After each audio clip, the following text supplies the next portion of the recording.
Hello दोस्तों, आप सभी लोगों का स्वागत है टीचर्स अड्डा विद शमा यूट्यूब चैनल में। आज के क्लास में हम लोग यूपी डीएलएड फर्स्ट सेमेस्टर के कंप्यूटर क्लास के बारे में डिस्कस करेंगे। ये कंप्यूटर की 10वीं क्लास है और ये लास्ट क्लास है। आज की क्लास से कंप्यूटर का सिलेबस फर्स्ट सेमेस्टर का कंप्लीट हो जाएगा। अगर आप लोग 10 क्लासेस अच्छे से कंप्लीट कर लेंगे तो आप लोगों को जो कंप्यूटर का सिलेबस है वो अच्छे से कंप्लीट हो जाएगा और 25 नंबर में पूरे 25 नंबर आप लोगों के अच्छे से आ जाएंगे। तो हम लोग जो है आज की क्लास में डिस्कस करेंगे कुछ इंपॉर्टेंट पॉइंट के बारे में। और जैसा कि मैंने बताया था कि जितने भी कंप्यूटर में फुल फॉर्म आप लोगों को याद करना है, इम्पॉर्टेंट है, वो सारे आज की क्लास में पूरा कंप्लीट करवा दिया जाएगा। तो आप लोग आज की क्लास को अच्छे से देख लेना। इसके बाद हम लोग जो है 2 से 3 दिन बाद एक टेस्ट लिया जाएगा, तो उसमें आप लोग अच्छे से जो है टेस्ट दीजिए, जिससे आप लोगों को ये पता चल सके कि आप लोगों की तैयारी कितनी हो गई है। तो आइए आज हम लोग डिस्कस करेंगे सबसे पहले सूचना के बारे में कि सूचना क्या होती है। यहाँ से क्वेश्चन जो है 2023 में 1 नंबर में पूछा गया था कि सूचना क्या है।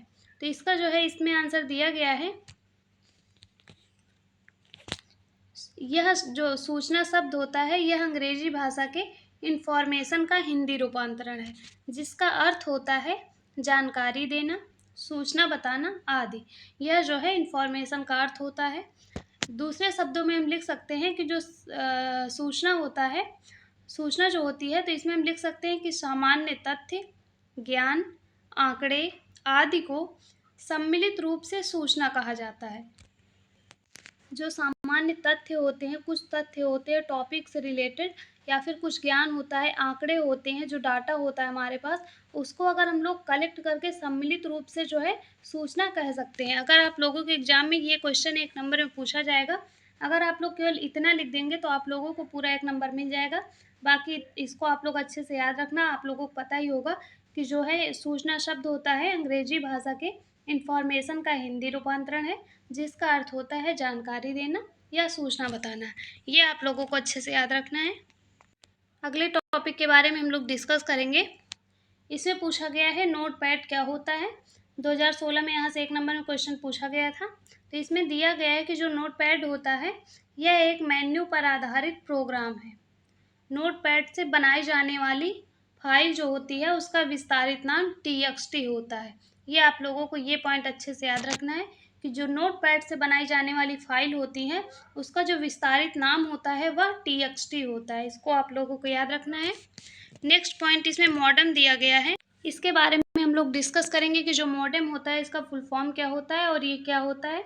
अगर इसमें 1 नंबर में पूछा जाएगा तो आप लोगों को इतना लिखना होगा। जो मॉडेम होता है इसका फुल फॉर्म होता है मॉड्यूलेटर डिमॉड्यूलेटर। ये आप लोगों को याद रखना है क्योंकि कई बार जो है 1 नंबर में केवल इसका फुल फॉर्म पूछा गया है। आगे इसमें दिया गया है कि कंप्यूटर में प्रयोग होने वाला एक ऐसा यंत्र है जिसके माध्यम से कंप्यूटर पर टेलीफोन की लाइन द्वारा एक दूर स्थित कंप्यूटर से डेटा का आदान प्रदान किया जा सकता है। जो कोई जो है 2 कंप्यूटर है दूर दूर स्थित हैं, तो कोई जो दूर स्थित कंप्यूटर है उसमें डेटा का इसके द्वारा आदान प्रदान किया जाता है। तो ये आप लोगों को याद रखना है। इसमें सबसे ज़्यादा इम्पोर्टेंट मॉडेम का फुल फॉर्म है, इसको आप लोगों को अच्छे से याद रखना है। अगले टॉपिक के बारे में हम लोग डिस्कस करेंगे।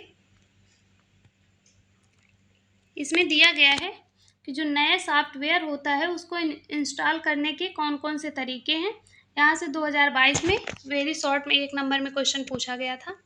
तो इसमें जो नए सॉफ्टवेयर होते हैं उनको इंस्टॉल करने के तरीके जो होते हैं, तो इसमें दिया गया है कि नए सॉफ्टवेयर को इंस्टॉल जो करते हैं वो CD, DVD तथा इंटरनेट के माध्यम से करते हैं। तो जो नए सॉफ्टवेयर होते हैं उनको इंस्टॉल करने के तरीके, एक तरीका हो जाएगा CD के माध्यम से, दूसरा DVD और तीसरा इंटरनेट के माध्यम से हो जाएगा। इनको आप लोगों को याद रखना है। नेक्स्ट पॉइंट इसमें दिया गया है वर्कशीट के बारे में। यहाँ से 2019 में 1 नंबर में क्वेश्चन पूछा गया था। तो इसमें वर्कशीट क्या होता है इसके बारे में हम लोग जानेंगे। तो इसमें दिया गया है कि विंडो का सबसे बड़ा भाग वर्कशीट एरिया होता है। जो विंडो होता है उसका सबसे बड़ा जो भाग होता है कंप्यूटर में वह वर्कशीट एरिया होता है। डेटा जो डाटा होता है उसको जो है इसी एरिया में इनपुट करना होता है। आगे इसमें दिया गया है वर्कशीट एक डिजिटल दस्तावेज या डॉक्यूमेंट्स या फिर स्प्रेडशीट होती है। स्प्रेडशीट के बारे में मैंने पीछे क्लास में पढ़ाया था। इसमें आगे दिया गया है वर्कशीट विभिन्न कार्यों के लिए उपयोगी होती है, जैसे कि बजट बनाना, डेटा ट्रैकिंग और रिपोर्ट तैयार करना। इसका जो यूज होता है उसको आप लोगों को अच्छे से याद रखना है। एक तो हो जाएगा बजट बनाना, दूसरा डेटा ट्रैकिंग, तीसरा हो जाएगा रिपोर्ट तैयार करना। ये 2-3 पॉइंट आप लोगों को अच्छे से याद रखना है। इस क्लास में सबसे इम्पॉर्टेंट टॉपिक यही है, इसमें जो ये वाला टॉपिक दिया गया है सबसे आज की क्लास का सबसे इम्पॉर्टेंट टॉपिक है, क्योंकि यहाँ से हर बार आप जिस भी ईयर को 2016 से 2024 तक के जितने भी पेपर उठाएंगे, शायद 2024 वाला छोड़ के जितने भी पेपर हैं सारे पेपर में 2 नंबर में यहाँ से क्वेश्चन पूछा गया है कि जो इंटरनेट होता है उसके द्वारा कोई PDF है या फिर फाइल है या गाने या वीडियो जो है उनको अपलोड करने का तरीका, 2 नंबर में आप लोगों को इसको डिस्क्राइब करना होता है। तो इसके बारे में इसमें दिया गया है। यहाँ से हर बार क्वेश्चन पूछे जाते हैं, इसको आप लोगों को इसमें जैसे दिया गया है उसी तरीके से अच्छे से आप लोगों को पढ़ लेना है। इसमें जो है आप लोगों से क्वेश्चन इस प्रकार से पूछा जाता है कि इंटरनेट द्वारा PDF या फिर फाइल अपलोड कैसे जो है अपलोड करते हैं, इसको विस्तृत रूप में आप लोगों को लिखना होगा। तो इसमें दिया गया है कि जिस वेबसाइट या फिर ऐप पर PDF हो या फिर फाइल हो या गाने हो या फिर वीडियो हो, इसको जो है अपलोड करना होता है। जिस भी वेबसाइट या ऐप पर PDF या फाइल को अपलोड करना होता है उस वेबसाइट को सबसे पहले ओपन कर लेते हैं। दूसरी इसके जो है ओपन करने के बाद इसके बाद जो है कंप्यूटर में सुरक्षित फाइल को सिलेक्ट कर लेते हैं। जिस भी फाइल या PDF को जो है अपलोड करना होता है उसको सिलेक्ट कर लेते हैं। उसके बाद जो है ब्राउज पर क्लिक करते हैं। फिर ब्राउज की गई जो फाइलें होती हैं वो वेबसाइट पर स्वतः ही अपलोड हो जाती है। इसको आप लोगों को याद रखना है। इसका जो प्रोसेस है आगे मैंने पॉइंट में बता दिया है ताकि आप लोगों को याद करने में आसानी हो। अगर आप लोग ये पॉइंट अच्छे से समझ जाएंगे तो जो है इसके बारे में अच्छे से 5 से 6 लाइन में लिख सकते हैं। सबसे पहले आप लोगों को जिस वेबसाइट पर जो है अपलोड करना है फाइल को उसको ओपन करना होगा। उसके बाद जिस जो PDF या फाइल को जो है अपलोड करना है उसको सिलेक्ट करना होगा। उसके बाद सिलेक्ट करने के बाद ब्राउज पर क्लिक करना होगा। क्लिक करने के बाद जो फाइल है वो उसको ब्राउज करना होगा। उसके बाद जो है ब्राउज की गई जो फाइलें होती हैं वह अपलोड हो जाती हैं। तो ये प्रोसेस आप लोगों को अच्छे से याद रखना है। अगर आप लोग ये जो है इसमें मैंने इसलिए बना दिया है ताकि आप लोगों को इसको जो है अगर आप लोग इसको समझ जाएंगे अच्छे से इस फॉर्मेट को तो जो इसमें लिखा गया है उसको याद करने में आप लोगों को आसानी होगी। तो इसको आप लोग अच्छे से समझ लेना। यहाँ से आप लोगों के जो एग्ज़ाम है उसमें 2 नंबर में हमेशा क्वेश्चन पूछा जाता है, तो इसको आप लोग 1 से 2 बार अच्छे से पढ़ लेना। आगे हम लोग जो है फुल फॉर्म के बारे में डिस्कस करेंगे। जितने भी आप लोगों के सिलेबस में फुल फॉर्म दिए गए हैं इम्पॉर्टेंट सारे जो है आज की क्लास में डिस्कस कर लिए जाएंगे। तो इसमें हम लोग स्टार्ट करते हैं फुल फॉर्म के बारे में। एक एक जो है इसको आप लोग किसी एक पेज पे नोट कर लीजिए अच्छे से, ताकि आप लोग 1-2 बार अच्छे से रिवाइज कर लेना तो आप लोगों को अच्छे से याद हो जाएंगे। इसमें हम सबसे पहले जानेंगे BIOS के बारे में कि जो BIOS होता है इसका फुल फॉर्म क्या होगा। तो इसका फुल फॉर्म हो जाएगा basic input output system. B for होता है basic, I for input, O for output, S for होता है सिस्टम। तो इसका फुल फॉर्म जो है ये क्वेश्चन हम इसमें ये नहीं बताएंगे कौन सा इम्पॉर्टेंट है, कौन सा जो है किस ईयर में पूछा गया है, क्योंकि ये जो है सारे इम्पॉर्टेंट हर बार क्वेश्चन इसमें से ऑब्जेक्टिव में और वेरी शॉर्ट में पूछा जाता है। तो ये सारे जो भी इम्पॉर्टेंट थे वही सिलेक्ट करके यहाँ पर करवाए जा रहे हैं। तो इनको आप लोगों को सारे जो है नोट कर लेना अच्छे से और इनको अच्छे तरीके से लर्न कर लेना है। इसमें एक भी जो है स्किप नहीं करना क्योंकि ये सारे इम्पॉर्टेंट हैं। तो इसमें जो BIOS है इसका फुल फॉर्म हो जाएगा बेसिक इनपुट आउटपुट सिस्टम। ये इसका जो है फुल फॉर्म हो जाएगा। इसको आप लोगों को अच्छे से याद रखना है। नेक्स्ट इसमें दिया गया है CPU के फुल फॉर्म के बारे में हमने बता दिया था, लेकिन इसमें आप लोग देख लीजिए अच्छे से कि जो CPU का फुल फॉर्म होता है सेंट्रल प्रोसेसिंग यूनिट होता है। इसको आप लोगों को याद रखना है। नेक्स्ट पॉइंट में दिया गया है ALU के बारे में। तो इसके फुल फॉर्म के बारे में हम लोग डिस्कस करेंगे। जो ALU होता है इसका फुल फॉर्म होता है अरिथमेटिक लॉजिक यूनिट। ALU का फुल फॉर्म होता है अरिथमेटिक लॉजिक यूनिट। इसको आप लोगों को याद रखना है। नेक्स्ट पॉइंट पे CD के बारे में दिया गया है कि CD का फुल फॉर्म क्या होता है।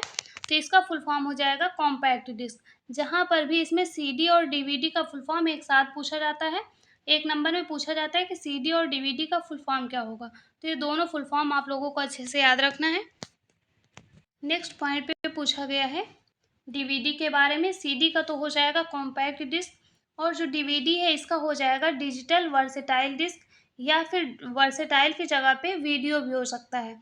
तो आप लोगों से अगर पूछा जाए कि डीवीडी का फुल फॉर्म क्या होगा, तो आप लोग डिजिटल वर्सेटाइल डिस्क भी लिख सकते हैं और डिजिटल वीडियो डिस्क भी लिख सकते हैं। दोनों जो है इसका फुल फॉर्म सही है, इसमें से आप लोग कोई भी एक अच्छे से याद कर सकते हैं। नेक्स्ट जो है इसे पूछा गया है ईमेल का फुल फॉर्म दिया गया है, तो इसका फुल फॉर्म हो जाएगा इलेक्ट्रॉनिक मेल। इसको आप लोगों को याद रखना है, यहाँ से कई बार क्वेश्चन पूछा गया है। नेक्स्ट इसमें एफटीपी के बारे में पूछा गया है, तो जो एफटीपी है इसका फुल फॉर्म हो जाएगा फाइल ट्रांसफ़र प्रोटोकॉल। ये फुल फॉर्म आप लोगों को याद रखना है। नेक्स्ट इसमें पूछा गया है HTTP के बारे में कि HTTP का फुल फॉर्म क्या होता है। ये जो है कई बार क्वेश्चन यहाँ पर से भी पूछा गया है, तो इसका फुल फॉर्म हो जाएगा हाइपर टेक्स्ट ट्रांसफ़र प्रोटोकॉल। ये सारे फुल फॉर्म आप लोगों को अच्छे तरीके से याद रखना है। अगले नंबर पे दिया गया है रैम का फुल फॉर्म। रैम जो RAM रैम का फुल फॉर्म हो जाएगा रैंडम एक्सेस मेमोरी, ये इसका फुल फॉर्म हो जाएगा। नेक्स्ट पॉइंट पे रोम का दिया गया है ROM, इसका फुल फॉर्म हो जाएगा रीड ओनली मेमोरी। ये दोनों फुल फॉर्म जब भी पूछे जाते हैं रैम रोम का साथ में अधिकांशतः पूछा जाता है। आप लोगों को रैम का और रोम का अच्छे तरीके से याद रखना है। इन जो है रैम और रोम के फुल फॉर्म में बिल्कुल भी कंफ्यूज नहीं होना है, क्योंकि यहाँ से ऑब्जेक्टिव में क्वेश्चन पूछा जाता है। नेक्स्ट पॉइंट पे www के बारे में दिया गया है। जो www होता है इसका फुल फॉर्म क्या होता है, तो इसका फुल फॉर्म हो जाएगा world wide web. Option number जो है ऑप्शन क्या है इसमें डायरेक्टली दिया गया है, तो www जो है इसका फुल फॉर्म हो जाएगा वर्ल्ड वाइड वेब। इसको आप लोगों को अच्छे तरीके से याद रखना है। नेक्स्ट पे दिया गया है मॉडेम के बारे में, तो मॉडेम जो है इसका फुल फॉर्म हो जाएगा मॉड्यूलेटर एंड डीमॉड्यूलेटर। इसके बारे में अभी हमने पीछे बताया है जब मॉडेम पढ़ाया है, तो इसको भी आप लोगों को अच्छे तरीके से याद रखना है। जो भी स्टूडेंट आज की क्लास को अच्छे से देख लेंगे, यहाँ से 4 से 5 नंबर आप लोगों को कंप्लीट हो जाएगा, क्योंकि यहाँ पे कुछ इंपॉर्टेंट पॉइंट बताए गए हैं जो कि प्रीवियस ईयर पेपर में क्वेश्चन वहाँ से पूछे गए हैं। और जो ये फाइल अपलोड करने वाला है, ये तो क्वेश्चन अधिकांशतः हर बार पूछा गया है 2 नंबर में। और ये जो फुल फॉर्म वगैरह टॉपिक फुल फॉर्म वाला जो है टॉपिक करवाया जा रहा है, यहाँ से 2 से 3 नंबर पूछा जाता है। तो यहाँ से टोटल 20-22 मिनट की क्लास होगी। 20 क्या ही 15 मिनट में कंप्लीट हो जाएगी, 15-16 मिनट में। तो 15-16 मिनट अगर आप लोग अच्छे से इसमें दे देंगे, तो आप लोगों को 4 से 5 नंबर अच्छे से यहाँ से कंप्लीट हो जाएगा। तो इसमें हम लोग आगे पॉइंट दिया गया है, इसके बारे में डिस्कस करेंगे। IPO का फुल फॉर्म क्या होता है, तो इसका फुल फॉर्म हो जाएगा input processing and output cycle. ये आप लोगों को याद रखना है। नेक्स्ट में दिया गया है HTML के बारे में, तो इसका फुल फॉर्म हो जाएगा हाइपर टेक्स्ट मार्कअप लैंग्वेज। ये आप लोगों को याद रखना है। नेक्स्ट इसमें जो है पूछा गया है PDF का फुल फॉर्म, जो कि मोस्ट इम्पॉर्टेंट है, तो इसका फुल फॉर्म हो जाएगा पोर्टेबल डॉक्यूमेंट फॉर्मेट। नेक्स्ट इसमें दिया गया है URL के बारे में, तो इसका फुल फॉर्म हो जाएगा यूनिफॉर्म रिसोर्स लोकेटर। ये आप लोग एक पेज में सारे फुल फॉर्म अच्छे से लिख लेना, ताकि आप लोगों को रिवाइज करने में आसानी हो। और जब आप लोग 2 से 3 बार इसको अच्छे से पढ़ेंगे, तो आप लोगों को अच्छे तरीके से तैयार हो जाएगा। 3-4 और बचे हुए हैं, इसको हम लोग डिस्कस करेंगे, उसके बाद क्लास को एंड करेंगे। इसमें जो है नेक्स्ट दिया गया है कंप्यूटर का फुल फॉर्म, तो इसमें दिया गया है common operating machine purposely used for technological and educational research. ये थोड़ा सा बड़ा है, लेकिन अगर आप लोग 2-3 बार अच्छे से पढ़ेंगे तो याद हो जाएगा। नेक्स्ट में दिया गया है अबेकस के बारे में। इसका फुल फॉर्म मैंने फर्स्ट क्लास में करवा दिया था, लेकिन यहाँ पे आप लोग देख लीजिए अबेकस का जो फुल फॉर्म होगा वो हो जाएगा abundant bits addition calculation utility system. ये इसका फुल फॉर्म हो जाएगा। नेक्स्ट इसमें दिया गया है इनैक का फुल फॉर्म हो जाएगा। इसमें दिया गया है इनैक का फुल फॉर्म, तो इसका फुल फॉर्म होगा electronic numerical integrated and calculator. ये इनैक का फुल फॉर्म हो जाएगा। नेक्स्ट एंड लास्ट दिया गया ATM का फुल फॉर्म, तो इसका हो जाएगा ऑटोमेटेड टेलर मशीन। ये इसका ATM का फुल फॉर्म हो जाएगा। Finally UP DElEd first semester का कंप्यूटर का सिलेबस कंप्लीट हो गया है। मैंने 10 क्लासेस में कंप्लीट करवाने का प्रॉमिस किया था, तो आज जो है 10 क्लास हो गई हैं। 10 क्लासेस में जो है कंप्यूटर का सिलेबस कंप्लीट करवा दिया गया है। इसकी जो है कंप्यूटर की फर्स्ट सेमेस्टर की पूरी कंप्लीट नोट्स जिसको भी चाहिए वो टेलीग्राम में मैसेज कर सकते हैं। वहाँ से आप लोगों को कंप्यूटर फर्स्ट सेमेस्टर की पूरी कंप्लीट नोट्स प्रोवाइड कर दी जाएगी। अब इसका जो है हम लोग सीरीज सॉल्यूशन करवा देंगे और प्रीवियस ईयर क्वेश्चन पेपर को भी अच्छे से सॉल्व करवा देंगे। कंप्यूटर में जब 6 क्लासेस हुई थी तो उसके बाद एक टेस्ट हुआ था, तो बहुत सारे बच्चों ने वो टेस्ट दिया है और जो भी बच्चे वो टेस्ट नहीं दिए हैं उसको अच्छे से दे दीजिए, ताकि आप लोगों को पता चल सके कि किस प्रकार के क्वेश्चन पूछे जाते हैं। अब जो है आप लोगों का सिलेबस कंप्लीट हो गया है, तो हम जो है 3 से 4 दिन बाद नेक्स्ट वीक पे हम लोग जो है एक कंप्यूटर का फिर से टेस्ट लेंगे। तो आप लोग जो भी बच्चे पूरी क्लासेस कंप्लीट नहीं किए हैं तो आप लोग अच्छे से कंप्लीट कर लीजिए, क्योंकि इस बार कंप्लीट टेस्ट जो कंप्लीट सिलेबस है उसका पूरा अच्छे तरीके से टेस्ट होगा। तो उसको जो है आप लोग अच्छे से कंप्लीट कर लीजिए सिलेबस, ताकि आप लोगों को टेस्ट देने में आसानी हो। और हो सकेगा तो इस बार जो टेस्ट होगा वो लाइव रखा जाएगा, ताकि जो है आप लोग साथ साथ आंसर दे सकें, तो हमें भी पता चल सके कि आप लोगों की जो तैयारी है वो किस प्रकार से अच्छे ढंग से हुई है, या फिर अभी आप लोग पढ़ाई को स्टार्ट ही नहीं किए हैं। तो जो लाइव टेस्ट होगा तो आप लोगों को भी आसानी होगी आंसर देने में, और मुझे भी आसानी होगी, ये पता चल सकेगा कि आप लोगों की तैयारी कितनी हो गई है। जो भी स्टूडेंट सारी 10 क्लासेस कंप्लीट किए हैं, पूरा सिलेबस कंप्लीट हो गया है, वो सभी स्टूडेंट कमेंट बॉक्स में कमेंट करके ज़रूर बताना कि आप लोगों को जो है कंप्यूटर का सिलेबस कंप्लीट करवाया गया है, वो आप लोगों को कितना जो है ये क्लासेस हेल्पफुल रही। कमेंट बॉक्स में कमेंट करके ज़रूर आप लोग बताना। और वीडियो अगर आप लोगों के लिए हेल्पफुल है तो आप लोग वीडियो को लाइक ज़रूर कर दिया करिए। सभी लोग चैनल को सब्सक्राइब कर लीजिए और PDF के लिए टेलीग्राम चैनल को ज्वाइन कर लीजिए। मिलते हैं नेक्स्ट वीडियो में, तब तक के लिए थैंक यू।